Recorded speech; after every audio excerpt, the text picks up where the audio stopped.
All right, welcome in. It is time for Total Bases two-man show today. Bryan Leonard is on his way back to the state of Ohio. So we hope he has safe travels. Hopefully, he doesn't hit any weather because we have some serious weather going on here in the state of New York. Just coming up my way now, Tokyo Brandon. It washed out the Braves Mets game last night. And so, yeah, that weather's coming my way. 16 games on the Major League Baseball slate today. Of course, the Braves and Mets are going to try to get a doubleheader in.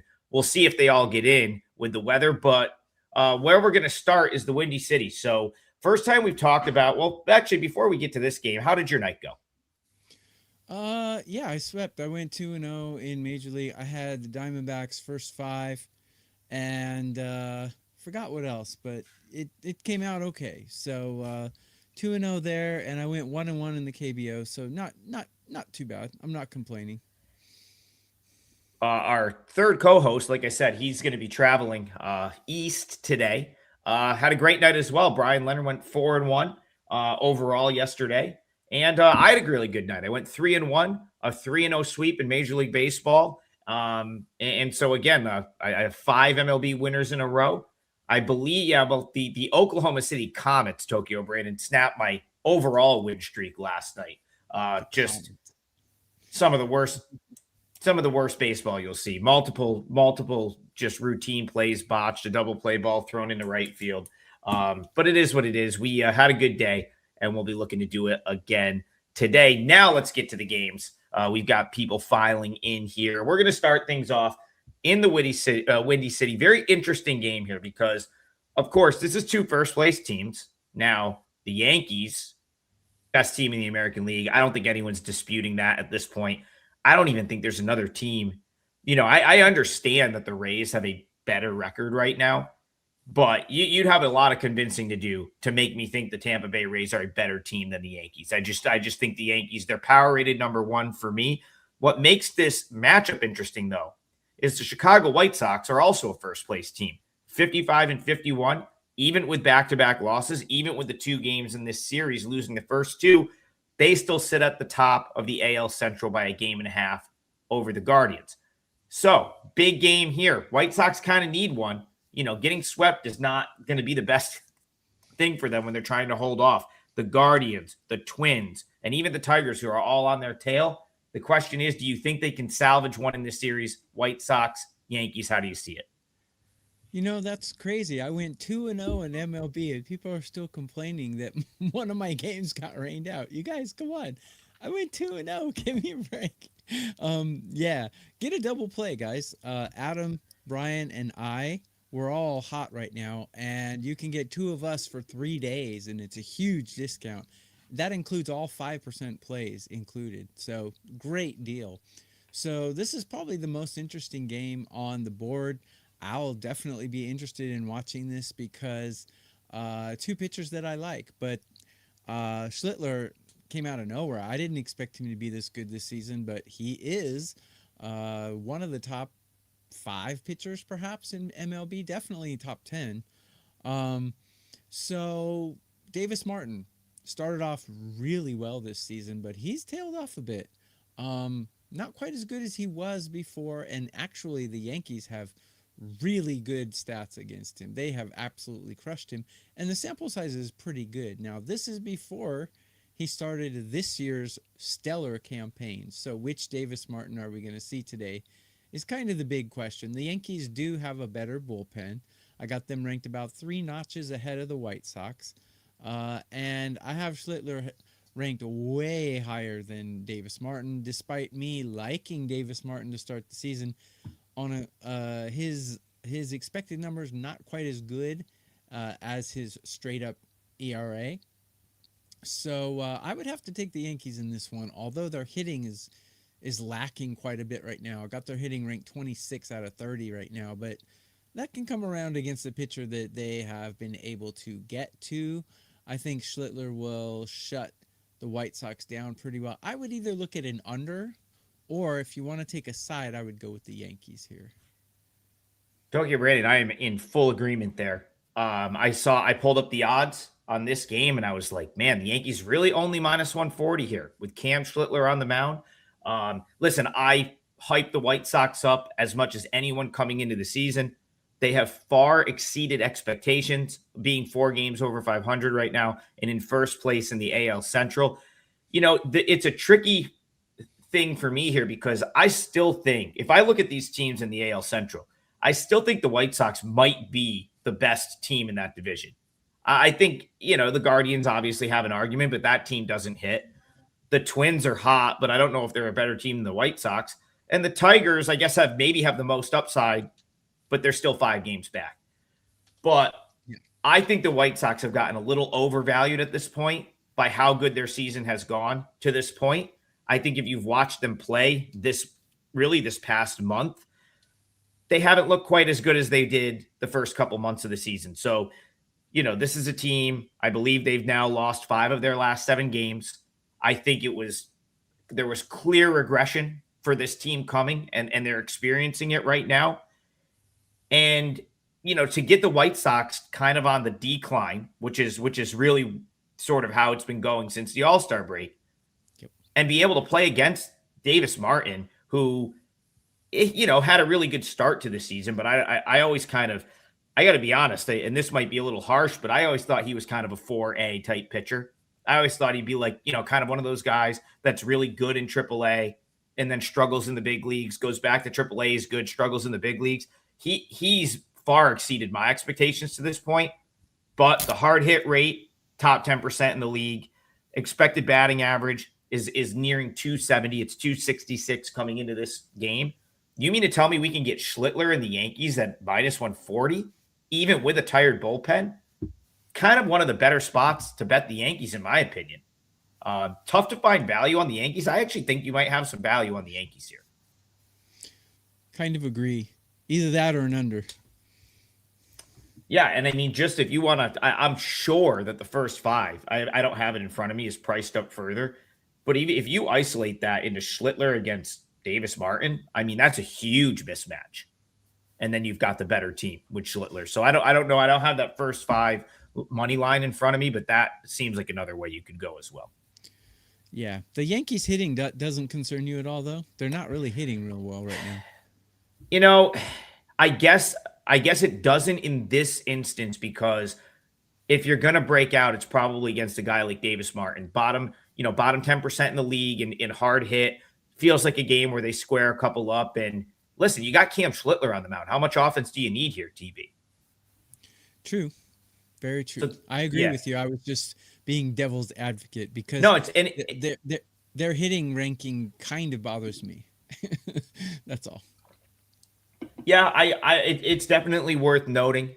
See, the Yankees are one of those teams, though, where I think they can hit poorly for a week, get the right matchup, and then put up a 10 spot. And then it just goes in the other direction. Because clearly they have the juice in that lineup. I know they're missing some guys.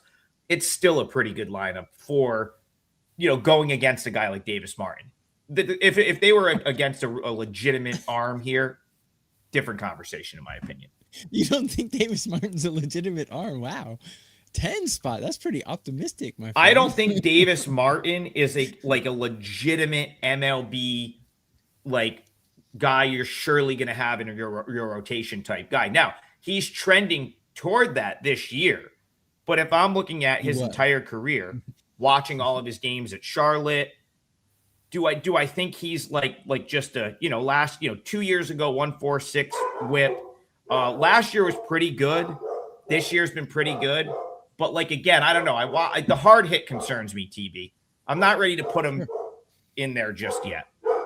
Yeah. Sorry, guys.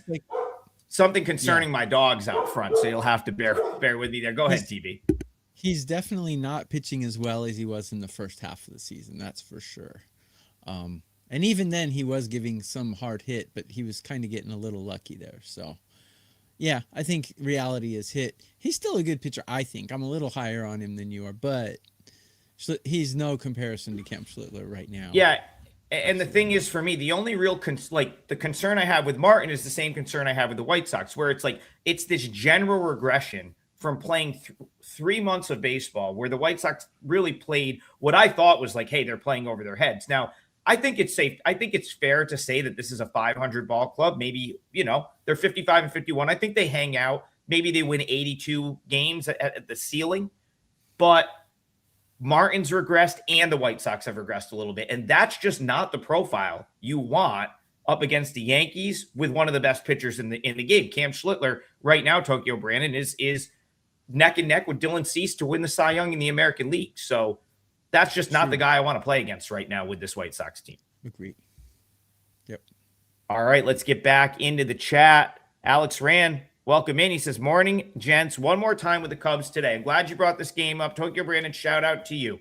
I was watching this game last night.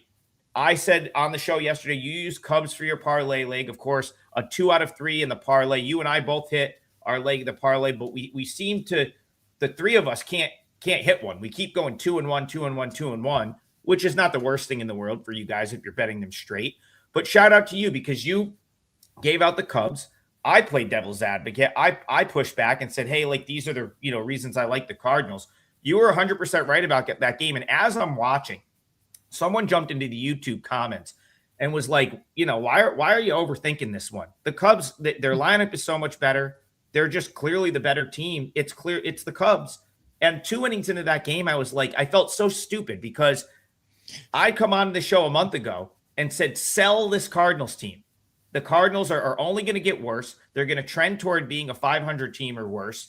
And that's exactly what's happening. And if you go back to the beginning of the season, they were a bottom 5, bottom 10 team for a lot of people. And I think, I felt like I had the foresight. I saw that a month ago. And then here I am yesterday trying to make a case for the Cardinals when the Cubs are just clearly the superior team. So shout out to you for a great call there. Matthew Boyd, Dustin May, what are you doing Cubs Cardinals today? Yeah, I mean, you've been right and I've been wrong. It goes back and forth. But to me, according to my rankings, the Cardinals are the only team that ranks 21st or worse in every single category that I have. And that's pretty rare. So according to my numbers, they're absolutely the worst team in MLB right now. Doesn't mean they're worse than the Rockies. Obviously, their record is better. I'm not saying that. I'm saying in current form right now, their batting, their pitching is in absolute shambles. So it's definitely not a team I could back right now. And the Cubs, although they've shown some underwhelming moments this season, they certainly have a lot of talent in that lineup. Even their 6 through 9 can give them production sometimes, which is why the Dodgers are so good, because their 6 through 9 are almost always giving them production. And so, you got guys like Hap and guys like that who can actually come out and give you production. So Cardinals, I don't see that. Who Newt Bar, is he going to give you production? I mean, so looking at today's matchup, though, Dustin May's had a pretty good season. I've never really, since he left the Dodgers, I have not liked him very much. I thought he was a decent pitcher with the Dodgers, but after that, it just went downhill. And he's having a decent season right now, but against these Cubs in 36 at-bats against, he's giving a 306 average and a 1,071 OPS. So definitely not a guy I can back today, especially with their lineup in somewhat shambles. And their bullpen ranked currently 24 out of 30, according to my rankings, where I got the Cubs ranked 8 in bullpens. So I would go back to the Cubs today if you were betting a side. I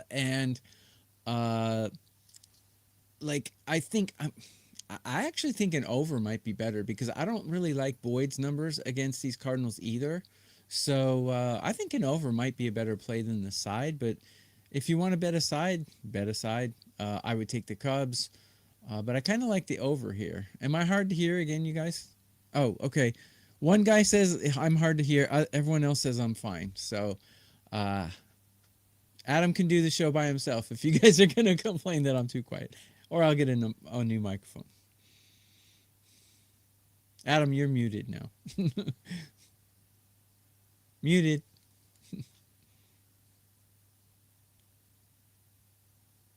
Adam, you are muted. Well, yeah, if I'm muted, you can't hear me if I'm muted. Yeah, sorry. My dogs were excited about something. I think they just want to go outside. It's raining here right now, so they probably want to get out there. So yeah, sorry. What I was going to say is I could hear you, it's a little quieter, but we'll keep playing with the volume. The point is, we're just trying to, TB's been having some mic trouble, but we're just trying to get you the info. So if you can hear, turn it up a little bit when he's talking. Okay. Okay.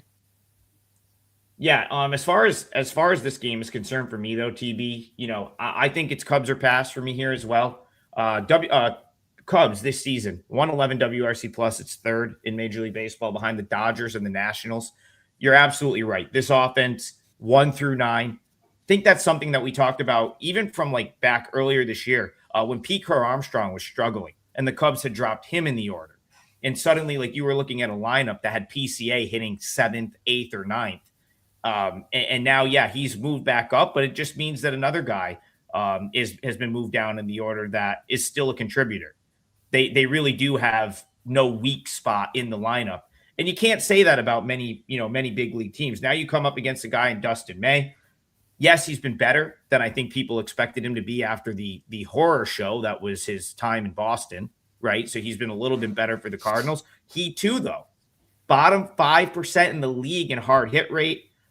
That's just not what you want to see against a lineup like the Cubs, where everyone can hit, because it probably means he's getting squared up at some point, and it's going to lead to runs. And the final thing I'll say about this game, Tokyo Brandon, is the Cardinals feel the same as the White Sox do to me, where they played as good as they could possibly play for 3 months, and now we are just seeing some general regression to the mean from a team that, yeah, they're probably better than we gave them credit for coming into the season, but I just don't think that this is anything other than a 500 baseball club. And so for that reason, I still think they're being priced like a team that's better than that. And that's why you're seeing a -110, a -115 here on the Cubs. So yeah, after yesterday, I'm kind of shocked that you can get the Cubs in this sort of playable range. So am I. Yeah, that was that. So to answer the chat question here, I think it's Jeremiah says, Papa Trig, can we get a 4%er? I haven't bet anything yet today, so I don't have anything yet to give you for client play. With that being said, the game I used yesterday with the A's on the show became a client play, one of my 3 that I went 3-0 on yesterday. So maybe we will, but I have not bet anything yet. And the reason, Tokyo Brandon, I haven't bet anything yet is I very interesting sort of across the board. I think the books did a pretty good job today. And I also think that they hung some numbers that are make it very tempting to take a team like the Yankees or a team like the Cubs, where it almost feels too obvious, but it's like the only way it could go in the game. So yeah, it's a tricky day so far as I'm seeing the lines here.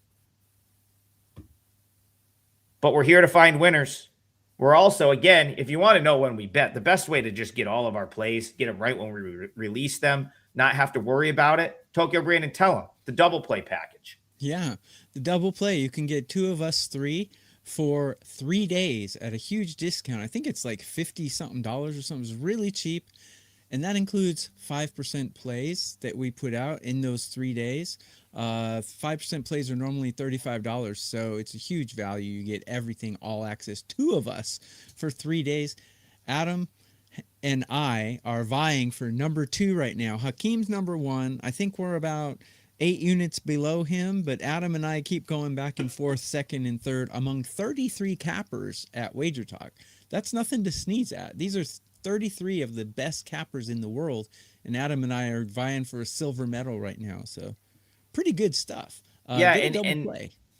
Yeah, TB and I jockeying for position in that number 2 spot. Listen, it's only July. I mean, there's actually quite a few people that are in striking distance. And shout out to Ski. That's my guy. If I'm not going to be one and someone else is going to be, obviously TB, I root for you. I root for Brian. I don't root against anyone, but obviously I want to see the Total Basis crew do well. My guy Rob Vino, who's my co-host on the other shows, and Ski's my boy. So I know. Listen, it's gonna be hard to catch him during WNBA season. I'll tell you that, because he's printing right now on the women's basketball. So check him out. If you are, even if you do, I don't even know what I said. Even if you're not interested in women's basketball, if you're interested in money and cashing tickets, that's your guy. He's in season right now there, and that's a big reason why TB and I can't catch him, even though we're having good seasons. So we keep winning bets. But all right, let's get back to the chat. Oh, here's it. So Colin Gregory says my dog's barking is a sign to take the Orioles. Who would be dogs barking pushed him onto the Orioles. Well, let's talk about that game, Tokyo Brandon. Yesterday was 2 days ago, the Orioles won as a slight underdog. Yesterday, the Orioles got blanked in pretty emphatic fashion. I lost track of the score in that game, but I believe we had a final of 14-0. That wasn't the Lions versus the Ravens. That was the Tigers versus the Orioles. 2 touchdowns for the Tigers. They win the game 14-0. Colin looking to come back on him as a dog today. One of the better pitching matchups we've got going on in Major League Baseball and a day game. Tariq Skubal on his home mound against Trevor Rogers. How do you see this one? Absolutely. And I have 2 4% plays today in Major League Baseball. And those would be included if you get a double play with me and Adam, or Adam and myself, shall I say. And Stacy Bice in the comments, chilling in North Carolina poolside, listening to our show. Living the life, my friend. Now all we need to do is cash you some bets so you can pay for the next chlorine change for your pool. Let's get that done today. Looking at this game, yes, the Tigers absolutely put some touchdowns up, just trounced them. But usually teams cool off a little bit after that. And yeah, we got 2 good pitchers here. Despite yesterday's offensive starburst explosion, I still have Detroit ranked 17 out of 30 teams, and I have the Orioles ranked 15 out of 30 teams in run production. Neither bullpen performing very well right now. Tigers ranked 20, Orioles ranked 13. And then starting pitching, what else can you say about Tariq Skubal? His record doesn't show it, but he's got elite stuff. He does hit some bumps sometimes, but I don't expect him to have too much trouble holding the Orioles' bats down, at least for the first 5 innings here. And Trevor Rogers, I expect Detroit to cool off a little bit after yesterday's explosion inferno, shall we say, gas fire. So I think the first 5 under would probably be the way to play this game. If you can get a 4 or a 4.5 in the first 5 innings, I think that would be an excellent way to go. So that's how I would play this one if I were to play it. So, Colin, I'm with you. I really want to like the Orioles here. And I do think that there's some value with them as an underdog, but I need to see a lineup first. For whatever reason, Craig Alvarez lineup construction has confused me at times. For example, you're up against Tariq Skubal. Like, you have to have Kobe Mayo in the lineup. I understand he's hitting under 200, and he's not like your everyday guy at this point, but his splits are so good against left-handed pitching that he simply has to be out there against Skubal. And the only reason, like, I'm sitting here saying that, you guys are probably like, of course he'll be out there, right? It's not rocket science. The guy's got like a 900 plus OPS against left-handed pitching. But the other day, he was up against a lefty against the Red Sox, and he wasn't in the lineup. And neither was another one of their players who's escaping me right now. That should be in the lineup against left-handed pitching. Christian Encarnacion Strand at this point should be in the lineup every single day. He's one of their best hitters, and he wasn't in the lineup the other day. And then the final thing is, and I don't know if this move should have been made a week ago or more. Creed Willems should be their big league catcher at this point, because the Orioles right now might as well have 8 guys and a pitcher hitting. Their catcher spot since Samuel Basayo got hurt has been an automatic out. And they have a guy at AAA who's a bat. Creed Willems can hit.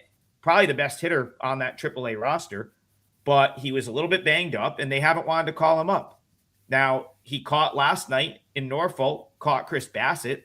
I know he's probably not as good of a defensive catcher, but you cannot run out a lineup at this point that has an auto out in the 9-hole. And that's essentially what the Orioles have done ever since Basayo has been hurt. So I need to see so Colin, to answer your question, I do like the Orioles here.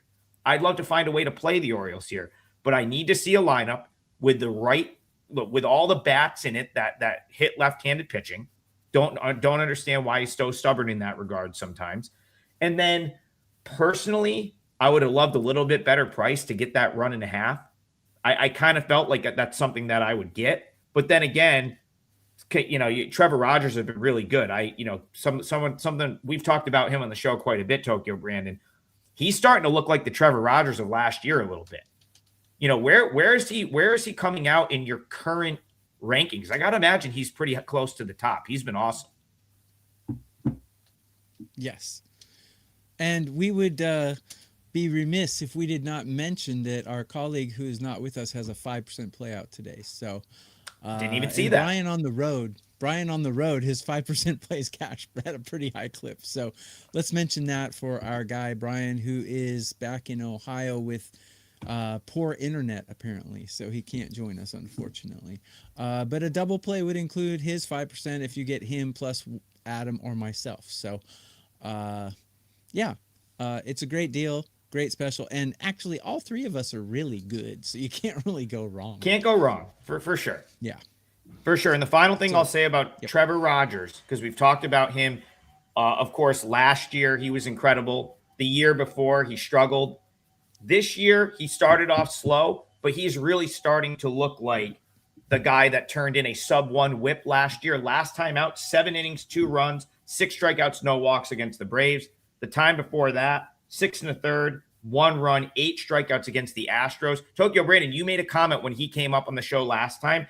He's doing it against really good lineups as well. Right. Braves, Astros, Cubbies, Nationals, Dodgers. Those are the 5 lineups that he shut down recently. Yeah. Tigers don't have a great lineup. They just don't.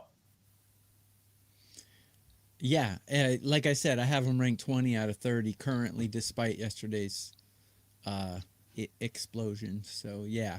I think the first 5 under would probably be the way to go. We don't have our line man here, so I'll look up what it is. But if it's 4.5, I'll definitely make that a parlay league. I have a feeling it's not 4.5 because Scooble is on the mound. But if you could get a 4 for that, it's not bad. I'll take a look right now and find out. I know this is bad radio. Well, while you're doing that, it's 4 at -119. So yeah. Yeah, I was gonna double check that for you. I think. I'm just going to check a couple books as well. Yeah, Brian's the one that's usually glued to the odds screen during the show. But I actually too see plenty of 4 -120s out there. TB. I think that's a fair price. I think I'll make that my parlay leg actually. Yeah, let's go under 4 in the Tigers Orioles game for -120. It's probably -115, but we'll say -120 because it's a parlay. So. Under 4. And that that's first 5 under 4 in Tigers Orioles. Correct. And make it -120. Yep. By the way, Scott, LG, they look horrible. I know this is not a KBO show, but LG is not a really good hitting team, but they're a very good pitching team, but they got derailed tonight. Yeah, listen, I know it's not a KBO show, but it's just you and me today. I think it's probably gone final at this point. I'll lose my KBO bet this morning. That's the one that's the one place I'm giving back right now. MLB, red hot. AAA, I'm still up like over 35 units, I think, on the season. KBO, I've given back my profit. I'm only probably up a unit now after today. Curtis Taylor, former Memphis Redbirds, St. Louis Cardinals, hit someone in the head. And if you hit someone in the head in the KBO, you're automatically out of the game. So my starting pitcher was out in the 3rd inning. Yeah. Here's a funny thing about Asian baseball, not only Korea, but also in Japan. If you hit a batter, not in the head, but if you hit him even in the shoulder, you have to tip your hat. It's a rule. You have to tip your hat and say, I'm sorry to him. And if you don't, it's a brawl. I got to be honest. Curtis Taylor looked very shaken up. Like he probably left the game and went to the hospital to check on that guy. So it was not a head strike. It was, fortunately, thank God that the piece, everyone wears that piece that protects their jaw because he got hit square in the jaw, but the helmet did take some of the impact. So yeah, that was a scary scene in the KT Wiz NC Dino game this morning. And yeah, that one did not go my way. I was on KBO NC. is actually KBO is actually where I'm making most of my money, more than MLB actually. So Yeah, you're having a great. Yeah, Tokyo Brandon yeah, has crushed the KBO this season, which yeah. And is Adam's very been impressive. crushing the minor leagues. We're crushing those smaller leagues better than MLB, but I'm still plus units in MLB But as here's well. the thing, So Tokyo Brandon, that's going to be almost any year. We're probably going to win more in the smaller leagues. There's just a bigger edge, softer yeah, lines, more the opportunity. numbers, yeah, the Yep, numbers are ice cream. They're soft. So they're yeah, ice cream. Yeah, so yeah. yeah. Freebird, he says, thanks, Brian, Trig, and TB. Won in MLB yesterday. 9-1 in MLB yesterday. Sorry, I almost understated. What a day for Freebird. He said, let's roll again today. Um, The yeah, world let's roll traveler again today. Our guy Freebird. Andrew McKinnis is in. Andrew McKinnis, great follow for a number of sports. CFL, listen, that's another one. Build a portfolio. Right now during the summer, everyone's like, hey, there's nothing to bet on. It's baseball. It's nothing. Ski Profit cooking in WNBA. McKinnis Yes. is winning in CFL. That guy has won in CFL since I've known him Yeah. for years. So Yep. McKinnis, quick question here. He says, curious how you guys handicap games with openers. I'm sure you've touched on it in the past. Thoughts on Texas today and Texas team total? Well, McKinnis, you hit a sore subject for openers with Tokyo Brandon. He hates openers. I don't Yeah. mind them. I typically handicap the game with who I think the bulk starting pitcher is going to be. So that's how I do it. I'll look at the pitchers, I track all the pitchers, and whoever is going to be like the bulk guy is typically how I would handicap the game with that person as the starter. It's tricky because there are sometimes TB where it becomes a true bullpen game, and then it's a little tougher. Tokyo Brandon kind of avoids them sometimes. I get why I understand why you don't like them because it just adds another element into the mix where you could Yeah. be down 3-0 before your starter gets into the game. Yeah. I mean, my whole point about openers is if your starting pitcher is good, you don't need an opener. You don't see, Scooble with an opener in front of him. You don't see Yamamoto with an opener in front of him. Why? Because they're good. So the only reason I see managers using openers for is to protect their starter because he's not good. That's my point. So opener. When you use an opener, the manager is telling me that his starting pitcher is crap. Well, it tells me not necessarily that they're crap, but that they're certainly not trusted as like a more seasoned big league starting pitcher would be trusted. It's a little bit of a training wheels type deal, right? Exactly. Where it's like you know that you don't really want that guy going a third time through the order. So what you're going to do to offset that is put someone in front of him, and then that way when he gets to the fifth inning or so, he's probably only on the second time through the lineup. So you are right, TB. It is a sign of big manager doesn't really trust this guy explicitly. So he's going to play the matchups in the first inning and try to get him deeper into the game that way. There is He's protecting him, now kind of. the one time, and this is a segue into McKinnis's game, and we'll talk about this. There are a couple Rangers. teams. There are a couple teams that just do it better than other teams. And the Rays may have invented this. Remember, the Rays were like They the did. first team to start using an opener. They have one of the They best were. analytics departments. They are on the cutting edge of stuff like this. So if the Rays want to put a guy in front of Ian Seymour today, or who it looks like it's going to be Ian Seymour and maybe It Legumina is. in front of him. Yeah, actually, That's Seymour was listed yes, about an hour, 2 hours ago. So yeah, and then they changed it. Yeah. that is a situation that's totally fine with me because I truly believe the Rays do this as good as anyone. And so to McKinnis to come back to this game, and then I'll kick it over to Tokyo Brandon to give his opinion on this game. I'm just straight handicapping this Seymour for the Rays, Gore for the Rangers, because Same. it's Legumine is only going to face those couple right-handed hitters at the top of the Rangers lineup. He's going to be out, and it's going to be Seymour for like 5 or 6 innings. So Tokyo Brandon, Rangers, Rays, is this an exception you'll make when you've got an opener here? Yeah, I think so because look, both of these teams are hitting really well. I got the Rangers ranked number 4 in MLB, and I got the Rays ranked 9. Now, yesterday's game, the Rays were suppressed, and I don't expect that to happen again today because the Rangers have a pretty bad bullpen. I got them ranked 22, where I got the Rays ranked 5. So Seymour, I'm capping this just like you, Adam. I'm assuming Seymour is going to get the bulk. And here's a fun fact for this game. Mackenzie Gore has probably the worst home run split in all of Major League Baseball. At home, he's got like a sub 3 or around a 3 ERA, and on the road, he's got 6+ ERA. So he's awful on the road. And given the fact that the Rays were suppressed yesterday, I think I expect a little explosion from them.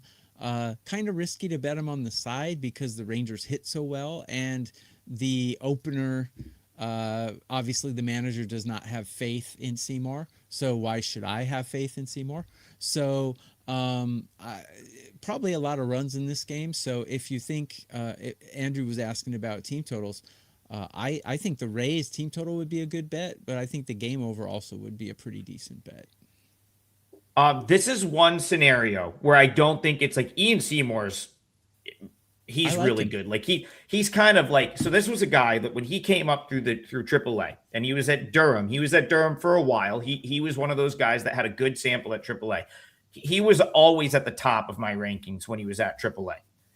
The Rays decide, so when he got called up, which I believe was last year, early in this, or like maybe May or so, they didn't really have a spot for him in the starting rotation. So kind of like based on need, they sort of put him into the bullpen. It wasn't the best fit. He went back to Durham. He really is more of like a starter. I know they wanted a lefty reliever at one point in time last year, but he really is more of a starter. So this is one guy, like, I don't think Seymour is good. Like, here's the thing. If Ian Seymour was on a lot of other teams, he's just going out there every fifth day. He's a starter. The Rays, again, I'll go back to my original point. They do this as good as anyone. I don't think Seymour takes offense to having this happen because the Rays are just, they play the analytics game as good as anyone. Like, Amina's going to come in. He's going to face those couple tough righties at the top of the Rangers lineup. And then Seymour's going to come in and probably have his full allotment of pitches. Again, Ian Seymour right now, top 15% Major League Baseball strikeout rate. He's getting elite chase, elite swing and miss. The only issue really for him, in my opinion, is he is an extreme fly ball pitcher. But at the Trop, that's not that big of a deal. This is not a great hitter's park. The ball doesn't carry particularly well in this ballpark. So I don't mind that he's going to I don't mind that he's giving up fly balls in this ballpark. Mackenzie Gore, I've said this a million times. Hot and cold with Mackenzie Gore. When you get the good Mackenzie Gore, he's going to come out and he'll probably throw 7 shutout innings. The problem is the good Mackenzie Gore has not been around in a while. We haven't seen the good Mackenzie Gore since probably over a month.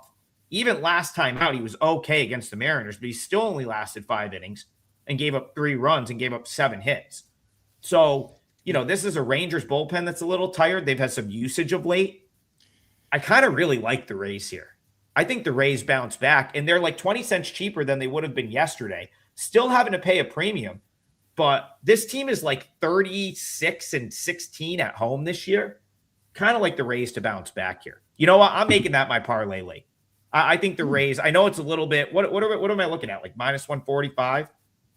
Yeah, it was minus 140 when I saw it. Let me get the up-to-date numbers here for you. But yeah, I can't argue with that.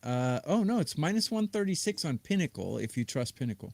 So here's the thing. I find that interesting because it doesn't surprise me at all that Mackenzie Gore is going to take a little bit of money as a dog. It also doesn't surprise me that the Rangers are taking money because, of course, they're now in first place in the AL West. This is a good baseball team, but I'll go back to what I said yesterday. Like, the Rangers are exactly they are what they are. Quality ball club. They're going to hover around 500. I think this is as high as they've been. 3 games over for the Rangers might be as the high watermark for the season for them. They still have a negative 18 run differential. A negative 18 run differential. Tampa Bay plus 39 in that same metric. Mm-hmm. And I'll go back to, the Rays. They dropped one yesterday.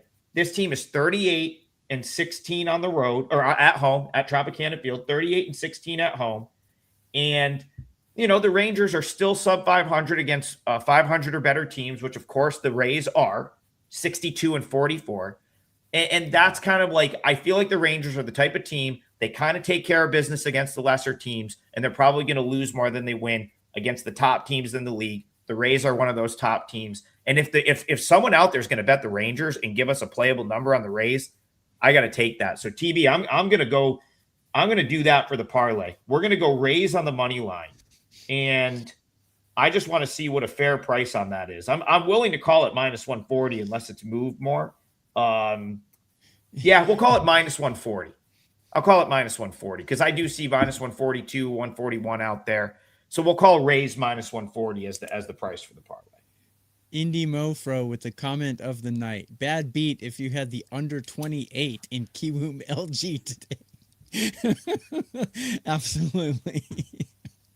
Man, that game was crazy. But I'm sorry. Yeah, this is an MLB show. But man, that KBO game was like a pinball machine. Hilarious stuff. I agree with you, Adam. The only reason I'm wary about Tampa Bay on the side is just the Rangers are hitting so well. But Gore is awful on the road, so yeah, we're probably going to win this parlay. Love that confidence. We do need it. Parlay, the picks have been good. A lot of 2-1s on the parlay, but we need to hit a couple of these. I think we got as high as like 8 units, and we've slowly given that back and into the negative. So we're going to hit this 2-teamer today. Grant's dad, welcome in. He said, guys, I win every day with your picks. Overall, every day. Grant, we appreciate that. Glad to see you cashing tickets. Always appreciate you jumping in to the chat. I'm seeing, so I'll call that Rays minus 145. I do see it's moved up a little bit. I still think. I see 136. Listen, if you can get a 136, congratulations. I do see like minus Mark Lambert says minus 142. I see some minus 145s. I think it's starting to tick up. For the parlay. Listen, I think minus 145. Like you could still probably make a case to bet that straight. Yeah, I would agree. If it gets any higher than that, probably not gonna. It's probably leaving straight bet territory. But. And I'm seeing a total of 7.5, which seems really low to me considering both of these teams kind of smashing lately. Despite Tampa scoring 0 yesterday. They have a good lineup. I mean, Diaz has some guys who can smash. So yep. I think Bet 7.5 Dad is too low. Yeah. Bet Dad, you're right. That opener is simply because Texas is right-hand heavy at the top of the lineup, and they're going to play the matchups and try to get Seymour into the second inning before he has to face that tough right-heavy part of the Texas lineup. So absolutely correct on that. All right, so someone commented, yeah, I still got the hat game going. I will get a haircut one of these days. But it's also it's a little bit of a rally cap right now for me, Tokyo Brandon. It's working for me a little bit. Of course, I busted out my D-backs hat today because that was one of my 4%ers yesterday. It was the one I used for $5 Tuesday. Appreciate so much many of you joining me on that. I thought we had a rocking chair winner, and suddenly I was in the sweat of a lifetime for 12 innings. Crazy sort of game right there. It was 6-0 going into the 8th inning.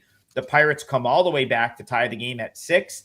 And then that thing went to 12 innings, and Arizona finally got it done, outlasted the Pirates. They get the win that I feel like I deserve. I feel like if you get to the 8th inning with a 6-0 lead, more often than not, you should win that game.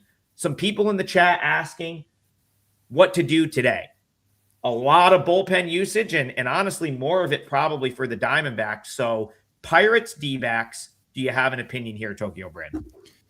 I was with you on the Diamondbacks, but I had them first 5, so it was absolutely a rocking chair win for me. Yeah, there you go. It got a little dicey at the end, but we both came through. Like I said, guys, we're 3 different cappers, but we all win and we all bet a totally different way. So, but we're all successful in what we do because we live, breathe, and eat this. You can ask our significant others, our girlfriends, our fiancés, whether we pay more attention to baseball or them, and they will probably all answer the same thing. So, as opposed to others who are taking pictures with fancy cars and stuff, we are basically watching baseball all day. So, whether it be in Asia or in the U.S. So, regarding this one, Jones had a very rocky start to the season. But he's calmed down a bit. He's, anytime you can throw 100 miles an hour and consistently, you're bound to get strikeouts. And he's finally coming to where I feel he should be. And I feel he's going to improve even more. As a matter of fact, my expected numbers for him have him ranked 6 on a curve of 30, which is pretty darn good. He's not walking anyone. His walk to strikeout rate is 19%, and I consider 30 to 40% to be acceptable. Eduardo Rodriguez got him ranked a lot lower, but yeah, he's walking a few people as well. But actually, I kind of like him. Pirates right now, they were red hot with their bats, but they gotten pretty cold lately. Got them ranked 23 in current form. I got the Diamondbacks ranked 3, but I think Jones can handle those Diamondbacks bats because I think Jones is just going to get better and better as the season goes. And Adam, I know you're high on him too, so you'll probably agree with me on that one. So I don't know. What's the total here? 8.5? Seems a little high to me, given I think these two pitchers are going to have a pretty good game. Even I think Jones will have a better game, but he's facing the harder lineup. And Rodriguez, who is the poor of the two pitchers, is facing the worst lineup. So to me, that equals an under. So whether you play it first 5 or play it full game, I think under's the way to go in this one. I wouldn't touch the side. Tokyo Brandon, I'm very much with you on the under being the way to go. I'm a little bit scared of the bullpens here, and some of the wind blowing out in Pittsburgh today, but I don't think the wind is as big of a deal. The bullpens are a big deal. So I think if I was going to play the under or play a total in this one, it would have to be first 5. I'm really tempted to just come back today and play the Pirates. The only thing that puts me off the Pirates here, well, 2 things. One, they did have some big-time bullpen usage yesterday as well, and it's not a bullpen that I particularly trust right now. And 2, I like this Pirates team so much better against right-handed pitching.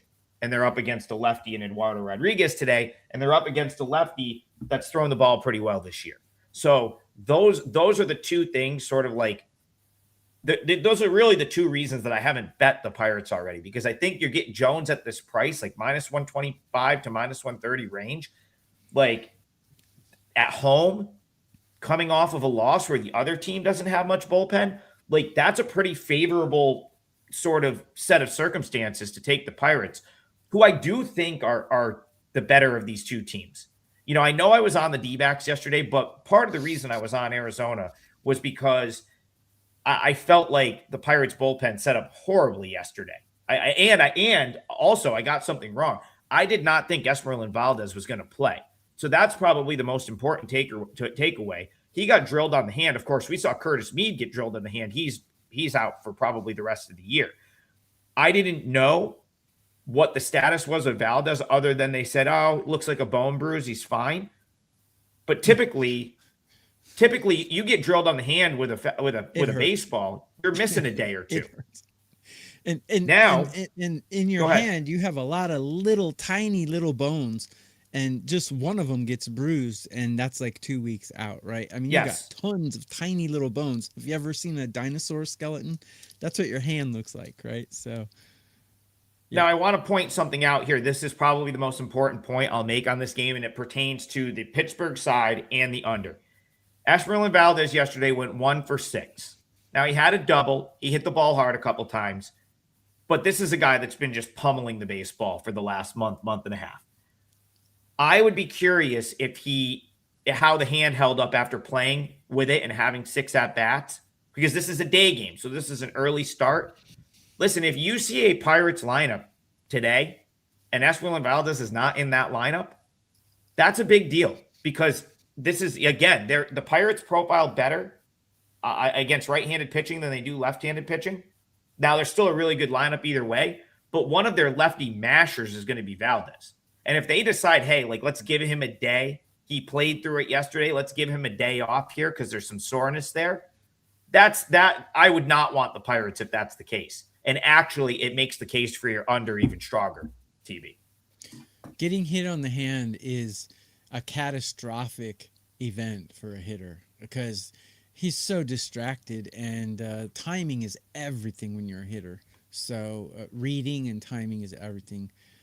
Getting hit on the hand is real bad news. I'd rather get hit in the head than the hand if I'm a hitter. Yeah, well, it depends what part of the head, but honestly, yeah. The hard part of the helmet, sure. Yeah. Because, I I think your head will heal faster than your hand.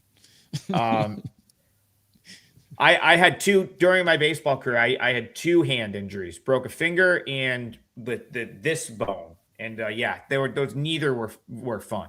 Neither Not both at took a all. long time to come back from. Um, Even the wrist, someone saying it was the wrist, not the hand, but the wrist is wrist worse. also, Wrist it's is actually worse. worse. You'd rather like I broke this bone here, and it was a much quicker recovery time than the wrist Yeah. will keep you out of. Yeah. Like I think Curtis Mead is the wrist. He's not going to be back this year. That's brutal You for have the to Red Sox. snap. You have to snap your wrist when you're Yeah. swinging a bat. You don't snap your fingers, right? Getting hit on the wrist is much worse because the wrist actually moves when you swing. Not good. Mark Lambert said, "Not scared of fading Erod. It's Erod day." Listen, that's the way I was looking at it. I thought I was going to be all over Jared Jones here, but I got to see a lineup first. I'll make my determination after I Adam, see a lineup. yeah, you were high on Jared Jones even when he was struggling, when he first Oh, he's came got back. electric stuff, Yeah. incredible Yeah. stuff that And guy we has. knew he would come around because he's Yep. just good. And when him and Skeens came out together, it was like which one's going to be better? Obviously Skeens was better, but is that because Jones was injured?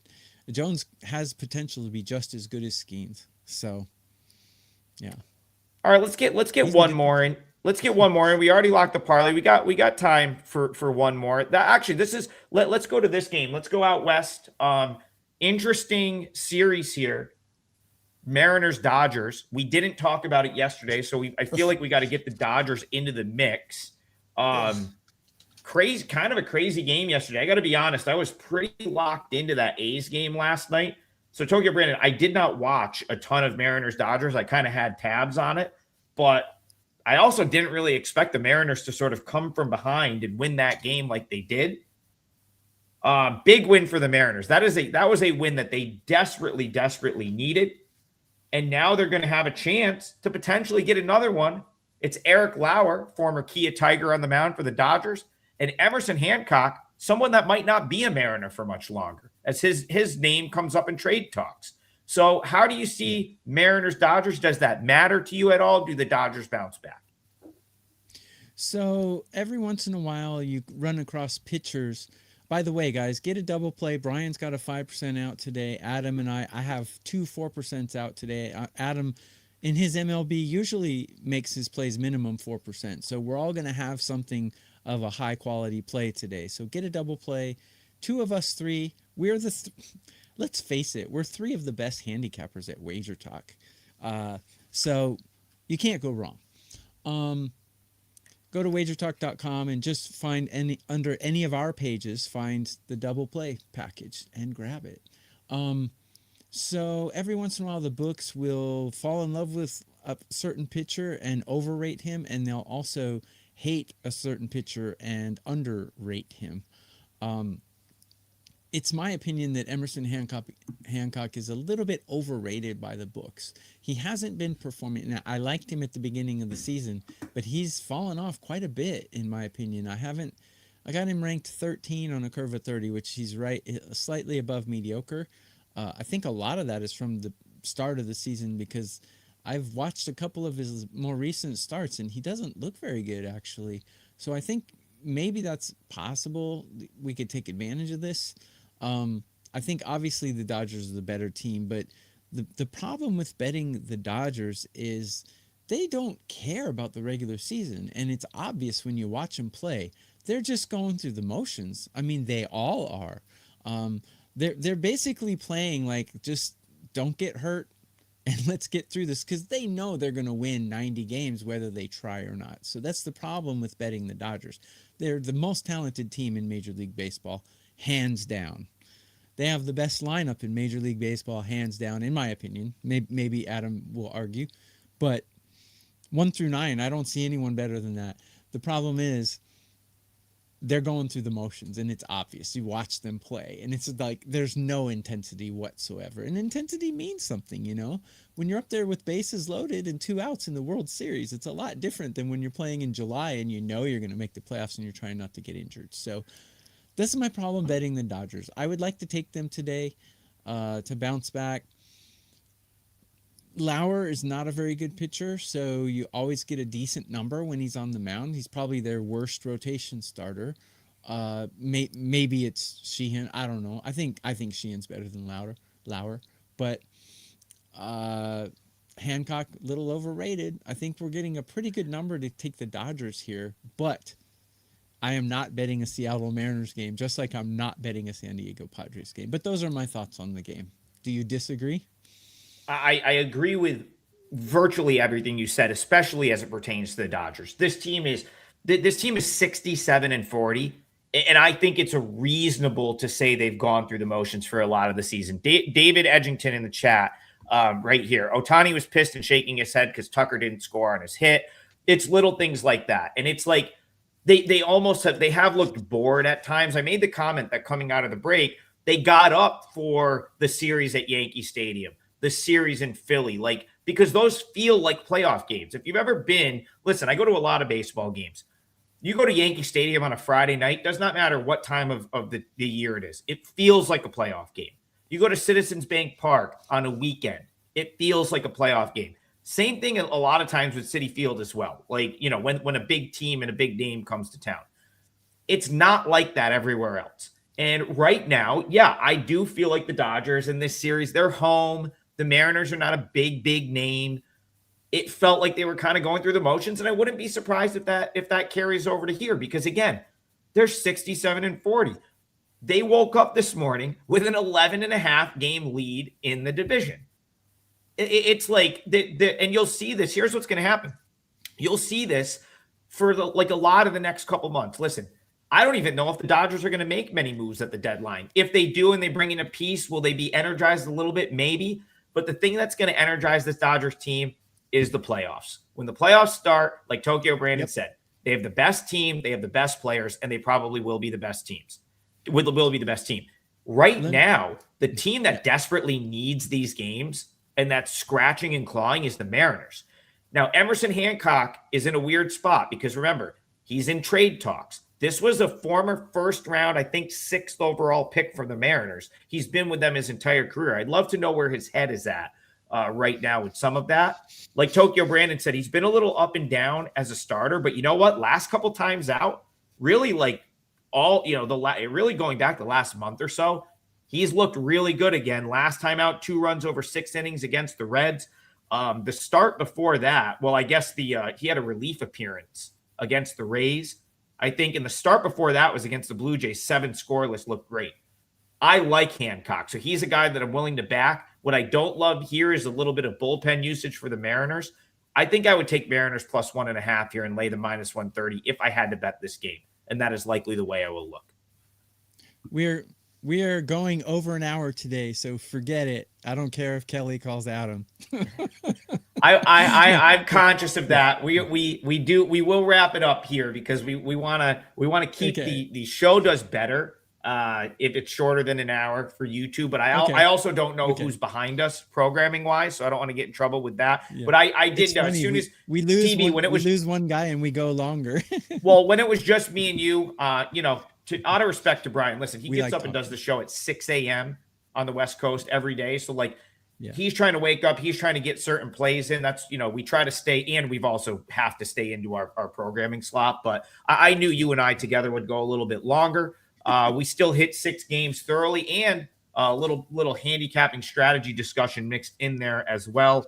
And double play package. Myself and TB. Bryan Leonard has a 5%er out, so we should point that out. He's got a 5%. He's headed back home for a little bit, so we wish him safe travels. Hope everything is good there. Can't wait till he is back. TB, you and I gotta get this parlay going in the right direction. See if we can hit a 2-teamer today. I'm going with the Rays on the money line, and Tokyo Brandon is going with Tigers Orioles under 4 in the first 5. So nice little 2-teamer. Try to get the juices flowing. That's Tigers Orioles under 4 minus 120 in the first 5, and Rays money line. We'll call it minus 145. Tokyo Brandon, anything else you want to promote before we get out of here? Yeah, I'll be doing an MLB Sunday morning show, and I go almost 2 hours for that. So if you like long shows, join me on my YouTube channel. I don't have management. Andy, you know what? Andy Lang says it's July 29th. There ain't anything to talk about right after you guys. Let's go one more. Let's do one more game.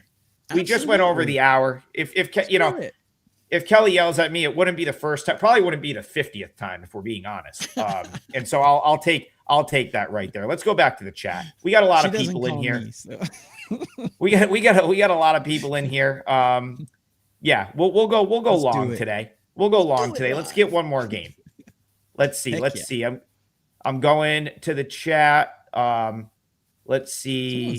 Someone said Astros. I don't know. Someone else said something else. Let's go. You know what? Let's do a later game to give it some shelf life. Yeah, we could do that. Astros Angels, because I got some thoughts on these pitchers. I've been watching them at the AAA level. So Astros Angels. How about Yordan Alvarez, TB? How about Yordan Alvarez? Another home run last night. The ball coming off of his bat sounds like a cannon right now. He's probably the best player in Major League Baseball at this moment. His Astros, so it looks like here, you're going to have Hayden Wesneski,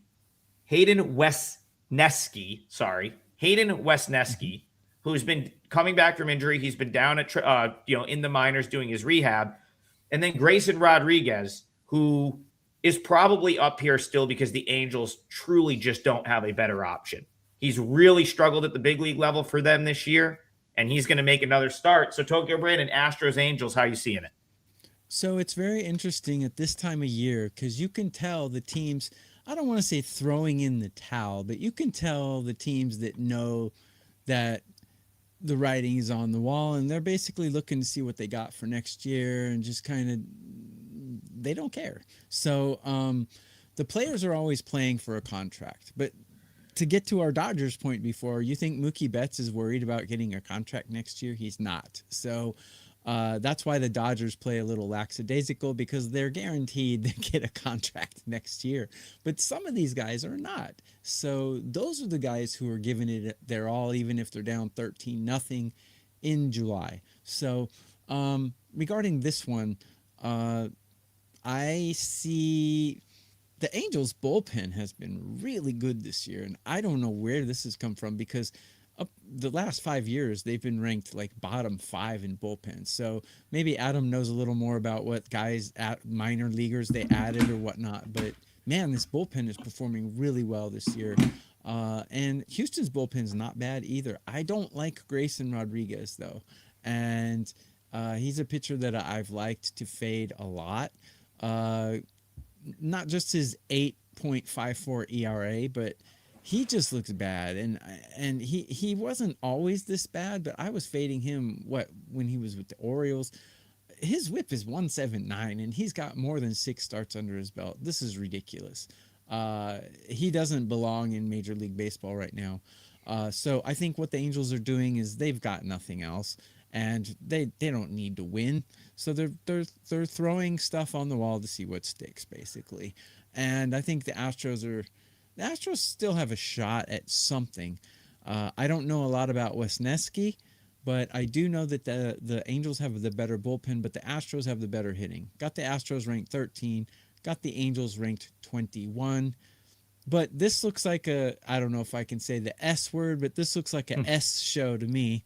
I see a bunch of stuff flying around. It looks usually when you get a S show out there, you see a lot of high scores. So I expect to see a lot of high scores today. That's how I would approach this one. So Hayden Wesneski, you'll remember from the Cubs. He was on the Cubs for years, and last year his season got shut down due to elbow surgery. So that's where he's been. That's why you haven't seen him for a while. He missed considerable time, pretty much missed most of last year with the elbow surgery. And this year, if you, depending on when you have the surgery and if you have a setback, it's going to take a year. So that's why you're just seeing him now. So let's take a look at his rehab. He started rehab back on June 30th, and he's made 5 minor league rehab appearances since. And the numbers are good. 1.12 whip, a 227 batting average against. I watched his most recent start at against Nashville. Not a great AAA lineup. He was okay. 7 strikeouts, 2 walks, 4 1/3, gave up 1 run. I actually have always liked this guy. So right off the bat, TB, even though we haven't seen Wesneski at the big league level this year, this was a guy I really liked in the Cubs organization.